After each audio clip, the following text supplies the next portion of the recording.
Méditation du 21 janvier. Je ne serai pas en colère à toujours. L'Éternel le déclare. Je ne serai pas en colère à toujours. Jérémie 3, verset 12, version Semeur. Bien qu'Israël et l'Égypte entretiennent de bonnes relations depuis la signature du traité de paix de 1979, avant cet accord, ils étaient des ennemis jurés. Pendant le conflit arabo-israélien de 1973, ou guerre du Kippour, un personnage a joué un rôle important pour les deux pays, le milliardaire égyptien Azaraf Marwan, 1944-2007. Il était conseiller et gendre du président égyptien Gamal Abdel Nasser. Après la mort de ce dernier, Marwan est devenu un des hommes de confiance d'Anwar el-Sadat, le président égyptien suivant. Les Égyptiens étaient tellement convaincus de sa loyauté qu'après sa mort en 2007, le président Hosni Moubarak a dit de lui qu'il avait été un patriote fidèle à son pays. Ce qui est surprenant, c'est qu'Israël considère pourtant Azaraf Marwan comme un des meilleurs espions du Mossad, service de renseignement israélien.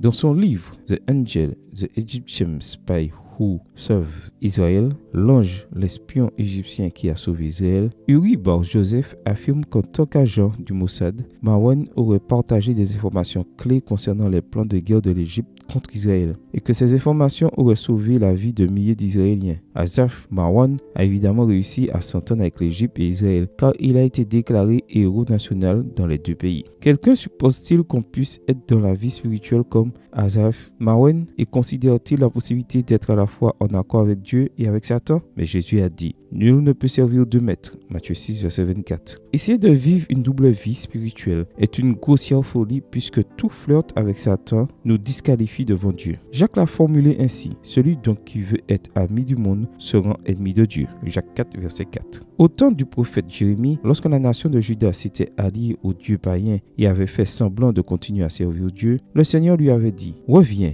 Israël infidèle. L'Éternel le déclare: je ne serai pas en colère à toujours. Revenir est changer de cap. C'est donner un nouveau sens à la vie, cesser d'être du côté de l'ennemi, s'éloigner du péché et s'engager exclusivement envers Dieu. Tous ceux d'entre nous qui choisissent de retourner vers notre Père reçoivent cette promesse: je ne serai pas en colère à toujours. Choisirons-nous d'être du côté du Seigneur? Amen. Bonne journée à vous et que le Seigneur vous bénisse.